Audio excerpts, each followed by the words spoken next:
Okay, so talking about pronouns, a pronoun is a word which is used instead of a noun. Pronoun एक ऐसा word है जिसको हम एक noun की जगह पे use करते हैं. For example, I, you, he, she, we, ours, mine, yours, his, her, him, hers, ये सारे pronouns हैं. ओके ये इसका मतलब क्या होता है कि हम उसको प्रोनाउन को इंस्टेड ऑफ नाउन यूज़ करते हैं, नाउन की जगह पर यूज़ करते हैं, क्योंकि नाउन्स में बेसिकली हम थिंग्स का नाम, कोई प्लेस का नाम, कोई पर्सन का नाम इंक्लूड करते हैं. सो हम जैसे राम लिख रहे हैं तो उसकी जगह हम लिख सकते हैं आई. सो बेसिकली हम प्रोनाउन नाउन की जगह यूज़ कर सकते हैं. प्रोनाउंस की टाइप्स होती हैं कुछ. सबसे पहले वाली टाइप होती है personal pronouns. Personal pronouns are used as a substitute for a person's name. जिस तरह मैंने आपको अभी एग्जांपल दी कि पर्सनल प्रोनाउन वो होते हैं जिस तरह एक राम की जगह हम आई यूज़ कर लें, यू यूज़ कर लें, ही शी इट यूज़ कर लें. तो पर्सनल प्रोनाउंस आर दोस्त जिनको हम किसी के नाम की जगह पर यूज़ करते हैं. There are two kinds. Personal pronouns के आगे भी उसकी दो काइंड्स होती हैं, subjective and objective. That is they either acts as the subject of the sentence और the object of the sentence. इसकी दो टाइप्स होती है जिसका मतलब है सब्जेक्टिव एंड ऑब्जेक्टिव. इसका मतलब है कि या तो वो आई सब्जेक्ट होगा या फिर वो ऑब्जेक्ट होगा. इसका मतलब भी कुछ होता है. इसका आपको सेंटेंसेस में पता लगेगा कि हम पर्सनल प्रोनाउंस को या तो as a subject of the sentence use करते हैं या तो as a object of the sentence. As the subject of the sentence जब हम इसको यूज़ करेंगे तो ये आ जाते हैं I, you, he, she, it, we, they. इसकी एग्जाम्पल्स हैं कुछ. For example, they went to the store. I don't want to leave. He runs a great shop in town. You can't leave either. So, इसका मतलब क्या है? दे, आई, ही, you, ये सारे subjects हैं. जब हम पर्सनल प्रोनाउंस को as a object of the sentence use करते हैं तो वो क्या हो जाते हैं? Me, you, her, him, it, us, them. So I को हमने मी में कर दिया, यू का यू ही रहता है, शी का हर हो गया, ही का हिम, एंड इट का इट, एंड देम का जब दे की बात करते हैं तो अस हो जाता है. सो दे का them. And for example, please don't sit beside me. Me is an object here but used as a personal pronoun, as a objective personal pronoun. Go talk to her. Her. And Mary put the gift under it. So it is a object here. So don't look at them. इसमें भी them हमने use किया as a objective personal pronoun. Then further हमारे पास है possessive pronouns. Possessive pronouns show ownership or possession of a noun. Possessive pronoun क्या show करते हैं? किसी चीज़ की ओनरशिप, मतलब जो चीज़ हमारी है. पोजेसिव होता है कि जो चीज़ हमारी है वो हमारी ही रहे. सो पोजेसिव प्रोनाउंस एक शो करते हैं ओनरशिप होता है कि किसी चीज़ के हकदार हैं हम. जैसे कोई बुक है तो वो मेरी बुक है, so that is my book. So they are, ये प्रोनाउंस कौन से होते हैं? My, our, your, his, her, its. So there, ये सब हम पोजेसिव प्रोनाउंस में यूज़ करते हैं कि जब हम अपनी किसी चीज़ पे ओनरशिप दिखाते हैं कि ये लैपटॉप मेरा है, ये बुक मेरी है. सो इसमें हम for example, is that my book? क्या ये मेरी बुक है? मेरी book, my. No, that's his book. His book मतलब उसकी, तो वो उसके लिए उसका पोजेसिव प्रोनाउन यूज़ किया गया. That's it's shelf. इट्स हमने फिर से उसका पर्सनल प्रोनाउन की तरह यूज़ किया है. I had like to see their book shelf. So there is the again that possessive pronoun. So कुछ होते हैं independent possessive pronouns. However there are also independent possessive pronouns. These pronouns refer to a previously named और understood noun. They stand alone and are not followed by any other noun. वो अकेले रहते हैं और वो किसी भी कोई और नाउन के साथ फॉलो नहीं करते. जैसे they are, mine, ours, yours, his, hers, its, theirs. So ये सारे पोजेसिव इंडिपेंडेंट पोजेसिव प्रोनाउंस की तरह होते हैं. फॉर एग्जाम्पल, दैट्स माइन, ये मेरा है. रॉन्ग, इट्स आर्स, गलत, ये हमारा है. So I suppose those clothes are yours. So मैं ये सपोज करती हूँ कि वो कपड़े तुम्हारे हैं. सो इसमें माइन, आर्स, योर्स ये सारे इंडिपेंडेंट पोजेसिव प्रोनाउंस है. नो, इट्स देयर्स, नहीं ये उनके हैं. So it's again possessive pronoun, independent possessive pronoun, जिसमें हम mine, ours, yours, his, hers, its, theirs use करते हैं. Then comes indefinite pronouns. Indefinite pronouns don't point to particular nouns. We use them when an object does not need to be specifically identified. हम indefinite pronouns तब use करते हैं, we don't point, जब हम किसी particular noun की तरफ point out नहीं करते हैं.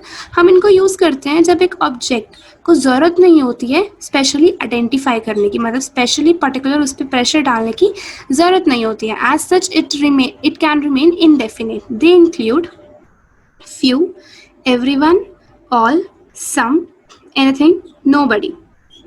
ओके, सो ये होते हैं इनडेफिनेट प्रोनाउंस. सो इसकी कुछ एग्जांपल्स देख लेते हैं. Most wealth is held by a select few, मतलब ज़्यादा जो पैसा है वो सिर्फ कई लोगों के पास ही होता है. एवरीवन इज हेयर ऑलरेडी, सब यहाँ पर ऑलरेडी मतलब पहले से ही हैं. So everyone, few and some are indefinite pronouns, जिनको हम स्पेशली इतना पर्टिकुलरली मेंशन करने की ज़रूरत नहीं होती है, जिस तरह यहाँ पे लिखा है most wealth is held by a select few. So इसमें हमें किसी का नाम मेंशन करने की इतनी ज़रूरत नहीं है, इसमें हम फ्यू लिख रहे हैं, सो that is also okay. So indefinite pronounce यही होते हैं कि जब हमें किसी का नाम मेंशन स्पेशली उसका नाम मेंशन करके उसको पर्टिकुलरली कुछ खास बताने की ज़रूरत नहीं होती है. जैसे यहाँ पे है एवरीवन इज हेयर ऑलरेडी, मतलब हमने एवरीवन यूज़ किया, मतलब सब इसके अंदर आ जाते हैं. हमें पर्टिकुलरली किसी का नाम नहीं लेना है कि वो यहाँ पे है या राम यहाँ पर है. So that is why it's called indefinite pronouns, जिसको स्पेशली कोई पर्टिकुलरली कुछ अटेंशन की ज़रूरत नहीं होती. Then comes relative pronouns. इसमें एग्जाम्पल्स प्रॉपरली हमने I don't have any paper napkins, can you bring some, मेरे पास पेपर नैपकिन्स नहीं है, क्या तुम थोड़े ला सकते हो. ही इज नोबडी, वो कोई भी नहीं है. सो इसमें nobody, some, everyone, few are all indefinite pronouns. Okay, so going to the further type of pronouns, relative pronoun. Relative pronoun are used to connect a clause or phrase to a noun or pronoun. We often see them when we need to add more information. Relative pronoun वो होते हैं जैसे who, whom, which, whoever, whomever, whichever, that. ये होते हैं जब हमें किसी बात को या किसी फ्रेज को नाउन या प्रोनाउन के साथ जोड़ना होता है. So we often see them when we need to add more information. हम उन्हें तब यूज़ करते हैं जब हमें उस पर्टिकुलर नाउन या प्रोनाउन के बारे में कुछ और भी बताना होता है, कुछ एक्स्ट्रा एडिशनल बताना होता है. So they are whom, which, whoever. इसकी एग्जाम्पल्स होती हैं कुछ जैसे the driver who ran the stop sign was careless, जो ड्राइवर था जिसने. अब इसमें हम क्या कर रहे हैं, जो ड्राइवर है वो एक स्पेशली हमारा सब्जेक्ट है, वो हम एक ड्राइवर के बारे में पर्टिकुलरली बात कर रहे हैं, लेकिन हमें उसी ड्राइवर के बारे में थोड़ी और इन्फॉर्मेशन ऐड करनी है. जब ऐसा करना होता है तो हम स्पेसिफिकली हु यूज़ करते हैं कि सिर्फ हम उसी के बारे में बात कर रहे हैं लेकिन हम और इन्फॉर्मेशन ऐड कर रहे हैं. So the driver who ran the stop sign was careless, जो ड्राइवर था जिसने स्टॉप साइन जो निकल गया, स्टॉप साइन लगे होते हैं रोड्स पे, उसने उसका फॉलो नहीं किया, उसने डायरेक्टली क्रॉस करके निकल गया, उसने फॉलो नहीं किया, वो केयरलेस था, मतलब बेपरवाह था. I don't know which pair of shoes you want, मुझे नहीं पता तुम्हें कौन से पेयर ऑफ शूज चाहिए, कौन से जूते चाहिए. Which pair of shoes you want. So इसमें भी हम एक्स्ट्रा इन्फॉर्मेशन ऐड कर रहे हैं कि मुझे नहीं पता कि तुम्हें कौन से शूज चाहिए. Take whichever ones you want, वही लो जो तुम्हें पसंद है.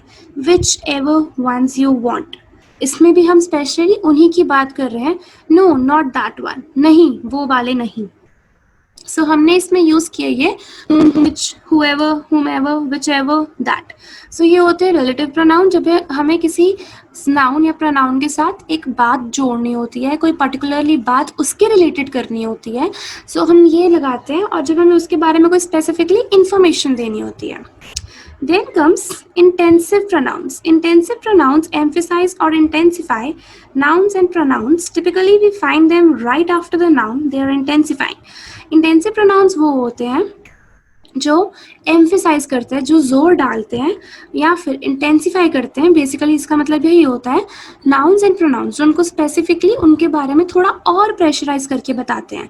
Typically we find them right after the noun. Mostly हम उसको राइट आफ्टर द नाउन पाते हैं कि जो नाउन होता है सब्जेक्ट में उसके बाद एकदम से इंटेंसिव प्रोनाउन यूज किए जाते हैं. These pronouns typically end in self or themselves. ये nouns, ये जो pronouns होते हैं इनका जो word होता है जैसे my self, ये mostly उसी के साथ end होते हैं, self के साथ या selves के साथ. Self is a singular and selves is plural form. So they are myself, himself, herself, themselves, itself, yourself, yourselves, ourselves. Okay. सो इसके बारे में कुछ एग्जाम्पल्स पढ़ते हैं फिर आपको थोड़ी ज़्यादा समझ आएगी. For example, I myself like to travel. He himself is his worst critic. I myself like to travel. मुझे खुद को ट्रैवल करना बहुत पसंद है. सो हमने आई के बाद माई सेल्फ यूज़ किया क्योंकि हम उस आई के ऊपर थोड़ा प्रेशर डालना चाहते थे, एम्फेसाइज करना चाहते थे, जोर डालना चाहते थे, इंटेंसिफाई करना चाहते थे. दैट इज़ वाई इनका नाम होता है intensive pronouns. So going further देख सकते हो, he himself is his worst critic. वो खुद ही अपना एक उसका वर्स्ट क्रिटिक है, मतलब वो अपने बारे में ही अपनी गलतियां खुद निकालता है. So he himself is his worst critic. She approved the marriage herself. उसने शादी खुद ही उसके लिए हाँ कर दी. We went to hear W.B. Yeats himself speak. हम उसको सुनने के लिए गए, W.B. Yeats को सुनने के लिए गए. So it's himself and herself and himself and myself. These are the intensive pronouns. So ये basically उस चीज़ पे they are putting pressure on that. Like for she, herself is putting pressure on she and himself is putting pressure on W.B. Yeats. And again in the first and second sentence, myself and himself is putting pressure on I and he respectively. Then comes demonstrative pronouns. Demonstrative pronouns take the place of a noun that's already been mentioned. जो demonstrative pronouns होते हैं वो नाम लेते हैं noun का जो already लिए जा चुके हैं. दे कैन बी सिंगुलर और प्लूरल. वो सिंगुलर भी हो सकते हैं, प्लूरल भी हो सकते हैं. They are 5 of them. 5 हमारे पास डेमोस्ट्रेटिव प्रोनाउंस होते हैं. डेमोस्ट्रेटिव बेसिकली वही होते हैं जिसमें हम यूज़ करते हैं दीज, दोज, दिस, दैट, सच. ये सारे डेमोस्ट्रेटिव प्रोनाउंस होते हैं. ये नाउन की जगह ले लेते हैं जो ऑलरेडी मैंशनड है. जैसे for example, these are ugly, those are lovely, don't drink this, such was his misunderstanding. So इसमें these are ugly means ये, तो इसमें हम these यूज कर रहे हैं, मतलब ये नाउन की जगह ले रहे हैं. Okay, so these are ugly, those are lovely, don't drink this, that, those, such, ये सारे हमारे demonstrative pronouns होते हैं. such was his misunderstanding. So these all are demonstrative pronouns. So ये noun की जगह ले रहे हैं. Then comes interrogative pronouns. Interrogative pronouns do just what they say. Like interrogative pronouns का मतलब क्या होता है? Interrogative मतलब हमें किसी चीज़ को कुछ पूछना है. Interrogation हमें आपके साथ पूछताछ करनी है, questions पूछने हैं. So जब हमने question पूछने होते हैं तो interrogative pronouns use होते हैं. They work in sentences that are posing a question. वो काम करते हैं सेंटेंसेस में जो क्वेश्चन प्रॉपरली एक क्वेश्चन डालने के लिए हम उनको यूज करते हैं. They are who, whom, which, what, whoever, whomever, whichever, whatever. So basically ये क्वेश्चंस पूछने के लिए यूज किए जाते हैं. ओके, एंड इसके साथ भी कुछ एग्जाम्पल्स अटैच्ड होती हैं, जैसे who is going. ओके, सो इसमें हमारे पास बेसिकली यही चीज़ें रहती हैं, यही प्रोनाउंस होते हैं जिसमें हम who बोलते हैं, whom बोलते हैं, which बोलते हैं, what, whoever. अब for example, as I was going to provide this example, who is going to arrive first? कौन सबसे पहले यहाँ आने वाला है? सो अब जिसमें देख सकते हो कि हमारे जो इंटेरोगेटिव प्रोनाउंस है वहीं पर यूज होंगे जहाँ पर हम स्पेसिफिकली क्वेश्चन पूछ रहे हैं, क्वेश्चन के बारे में बात कर रहे हैं, ये सिर्फ वहीं पर यूज होते हैं. ठीक है, एंड जब हमने कोई पर्टिकुलरली क्वेश्चन पुट करना है तो हम इन्हीं को यूज करते हैं. जैसे यहाँ पे एग्जाम्पल्स हैं. For example, who is going to arrive first? What are you bringing to the party? तुम पार्टी में क्या लेकर आ रहे हो? So we have used what here, who, what, and then which and whatever. So अब इसमें what देखो और which देखो, अगेन ये भी इंटेरोगेटिव है क्योंकि हम क्वेश्चन पूछ रहे हैं. Which of these do you like better, तुम्हें इनमें से कौन सी ज्यादा पसंद आई, whatever do you mean, तुम जो भी कुछ समझते हो। ओके, सो इसमें ये क्वेश्चंस ही हैं। जब हमने स्पेसिफिकली ये होम विच व्हाट यूज करना है तो ये क्वेश्चन के लिए ही यूज करते हैं। जो डब्ल्यू वाले होते हैं बेसिकली लाइक और भी होते हैं हम, लेकिन स्पेसिफिकली यहाँ पे इंटेरोगेटिव प्रोनाउन की जब बात करेंगे so it means that we have to use this only. Then we have reflexive pronouns. इसका like it's really important to understand कि reflexive pronouns होते क्या हैं. Reflexive pronouns are similar to intensive pronouns. Reflexive pronouns जो होते हैं वो intensive pronouns की तरह ही होते हैं. The difference between the two is that intensive pronouns aren't essential to a sentence meaning. जो difference क्या रहता है इनके बीच में कि जो intensive pronoun है वो इतने ज़रूरी नहीं होते सेंटेंस के मीनिंग के लिए, लेकिन जो रिफ्लेक्सिव प्रोनाउन होते हैं उनका सेंटेंस का मीनिंग, उसका मीनिंग जो निकालना है, हमने सेंटेंस का जो मीनिंग निकालना है उसके लिए reflexive pronouns are really really important. अब if you have forgot that intensive pronouns क्या है, just giving you a brief information about that. See, intensive pronouns हमने किए थे myself, himself, herself, themselves. मतलब ये वही है जो हम नाउन्स पे प्रेशर डालने के लिए यूज करते हैं स्पेसिफिकली उस नाउन पे. जैसे आई पे प्रेशर डालना है so we have used myself here, हमने ही पे प्रेशर डालना है तो we have used himself here. So like that only जो रिफ्लेक्सिव प्रोनाउंस होते हैं वो कुछ कुछ इंटेंसिव प्रोनाउन की तरह ही होते हैं. बट आगे इसके अंदर डिफरेंस यही है कि इंटेंसिव प्रोनाउंस इतने ज़रूरी नहीं होते हैं सेंटेंस के मीनिंग के लिए, लेकिन reflexive pronouns are really important for the sentence meaning. Meanwhile, reflexive pronouns are also they are used when the subject and the object of a sentence refer to the same person or thing. इनको हम तब भी use करते हैं जब subject और object दोनों sentence के वो सेम पर्सन को रेफर करते हैं, सेम पर्सन के बारे में बोलते हैं, सेम चीज के बारे में बोलते हैं.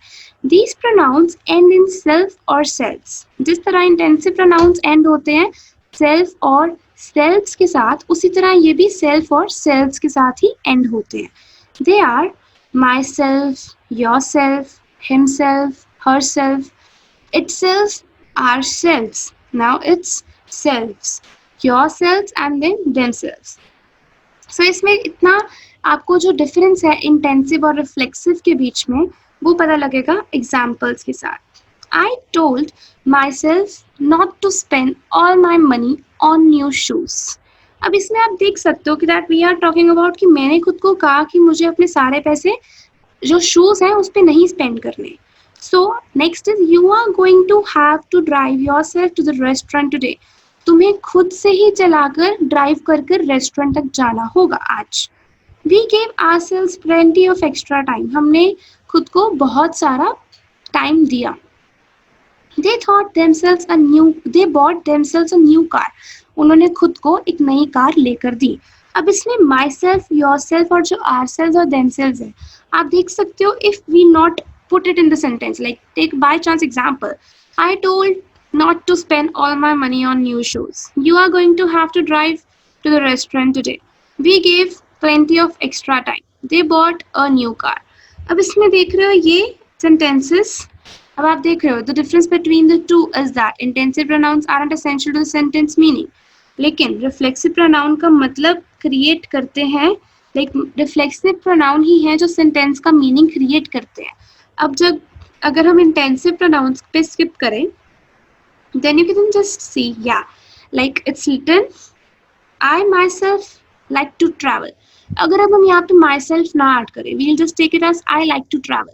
सेंटेंस के मीनिंग पे इतना डिफरेंस नहीं पड़ रहा है. ही हिमसेल्फ है तो हम इस पे ले सकते हैं ही is a worst critic. Again sentence के मीनिंग पे कुछ डिफरेंस नहीं पड़ रहा है. She approved the marriage, that's all. हम हरसेल्फ यूज नहीं कर रहे हैं तो भी कोई फर्क नहीं है. सेंटेंस के मीनिंग पे intensive pronouns they don't create any kind of like difference. They don't make the sentence meaningless. And जो रिफ्लेक्सिव प्रोनाउंस है on the other side, they play a really important role in the sentence meaning. So that is why we have to see to it कि reflexive कहाँ use करने हैं and intensive कहाँ use करने हैं. And when you just come to know कि reflexive और intensive में डिफरेंस क्या है, then you will not face any kind of problem. So we have it further. Some more examples. Tendulkar is a good batsman. जो तेंदुलकर है वो एक अच्छा खिलाड़ी है, अच्छा क्रिकेटर है. He has scored many centuries. अब इसमें देख सकते हो. Now you have to basically see it properly. कि ये मैंने कुछ एग्जाम्पल्स दिए हैं जिसमें सारे के सारे प्रोनाउंस एडेड हैं. Okay, so he has scored many centuries. Then it's Rajni sings well. She has now joined music classes. So इस जो दो सेंटेंसेस हैं ऊपर, इसमें ही और शी वो प्रोनाउंस हैं. I, we, he, she, ourselves, this, there, etcetera, ये सारे प्रोनाउंस ही होते हैं. जो ये ऊपर दो सेंटेंसेस हमने पढ़े, that is Tendulkar is a good batsman, उसमें he is a pronoun. And in the next sentence Rajni sings well, she has now joined music classes, so इसमें शी इज द प्रोनाउन. और बेसिकली हमने ये पढ़ा है कि जो I, we, she, ourselves, this, there होते हैं, ये सारे प्रोनाउंस होते हैं. वी आर इंडियन, हम भारतीय हैं. So we can just see that कि इसमें we is pronoun. The teacher gave all of them punishment. जो टीचर है उसने सबको पनिशमेंट दी. अब इसमें them is there. Okay, you have to just see to it कि ये कौन सा pronoun है. We are just like we have discussed so many types of pronouns, but you have to see कि हम ये them कौन सा pronoun है.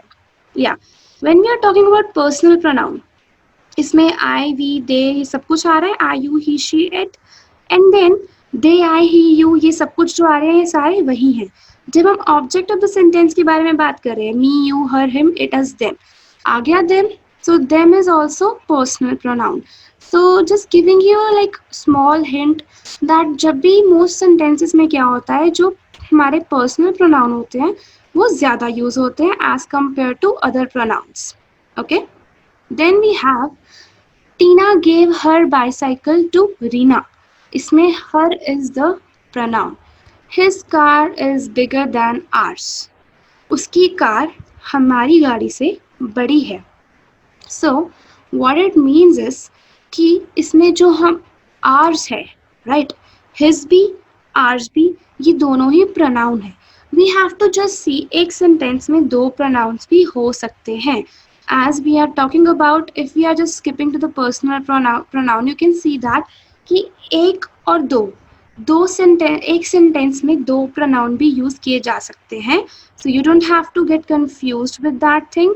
And also one last thing that अगर आप पोजेसिव प्रोनाउन यूज कर रहे हो, उसमें इट्स यूज कर रहे हो, इट्स में अपोस्ट्रोफी नहीं आएगा. लाइक जब हम इट्स बोलते हैं तो उसमें इट्स के साथ एक कॉमा लगता है, राइट. जब हम आई टी कॉमा एस लगाते हैं, बट इस इट्स के साथ कोई अपोस्ट्रोफी नहीं है.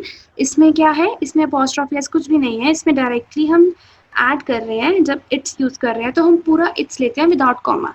That's it's shelf.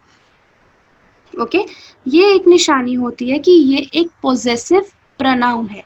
जब आप ढूंढ रहे हो किसी लाइन में कि पोजेसिव प्रोनाउन कौन सा है, सो ये एक इसकी निशानी है कि पोजेसिव प्रोनाउन कौन सा है इसमें. That is a sign for you.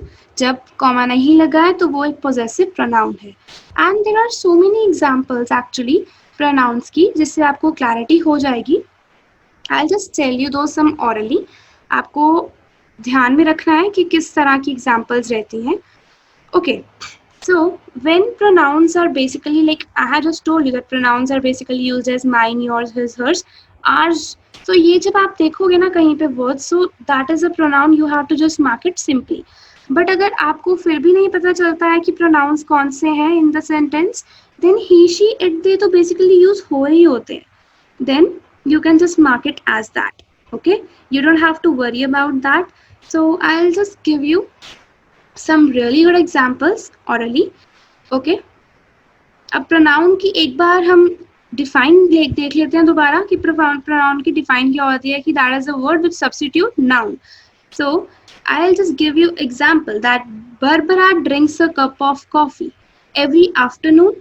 So इसमें हम could become she drinks a cup of it every afternoon. Like इसमें जब she है, so she is a pronoun. And if it's written she drinks it every afternoon, so इसमें again she is the pronoun. And there are so many sentences जो इसमें like हमारे पास sentence है this Barbara drink coffee. So इसमें जो Barbara है that is actually a name, it's a noun. But हम इसको substitute कर देंगे she के साथ तो वो हमारा pronoun बन जाता है. Okay, so giving you one more example. Billy, Karen and I were playing poker with friends. So इसमें आप देख सकते हो जो बिली कैरन एंड आई इसकी जगह हम यूज कर सकते हैं वी. तो ये सारे नाउन्स थे हमने इन सब की जगह वी यूज कर लिया तो we is a pronoun here. जब the sentence is we were playing poker with friends so we is pronoun. She loves watching movies exceptionally if they are comedies. So इसमें शी भी pronoun है they भी pronoun है. Okay. Will he be going there with her.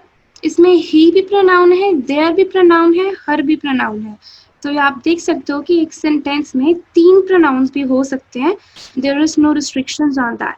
Would anyone like a coffee. Anyone is a pronoun. ये एक indefinite pronoun होता है. Anyone की हम पर्टिकुलरली किसी पर्सन को बोल नहीं रहे, हम एनीवन बोल रहे हैं कि कोई भी. Take whatever you like. Whatever is indefinite pronoun. Jamie took one cookie and Ben took the other. Other is indefinite pronoun here. Whoever owns this is in big trouble. So whoever is again indefinite pronoun. So आपको पता लग जाएगा कि when it's targeting like someone, anyone, ये सारे वही आ जाते हैं indefinite में. All was not lost. इसमें अब all जो है वो हमारा एक्चुअली एग्जाम्पल है प्रोनाउन की. सो ऑल भी अगर कहीं पे होगा ना तो वो भी एक प्रोनाउन है. Then such is life.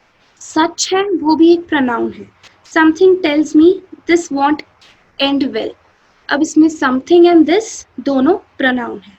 So as I have provided you with good amount of examples तो इससे आपको काफ़ी आइडिया हो जाएगा कि बेसिकली प्रोनाउंस क्या होते हैं क्योंकि you just have to appear for some good examples जिससे आपको आइडिया हो जाता है कि what are pronouns and how they are used in a good way.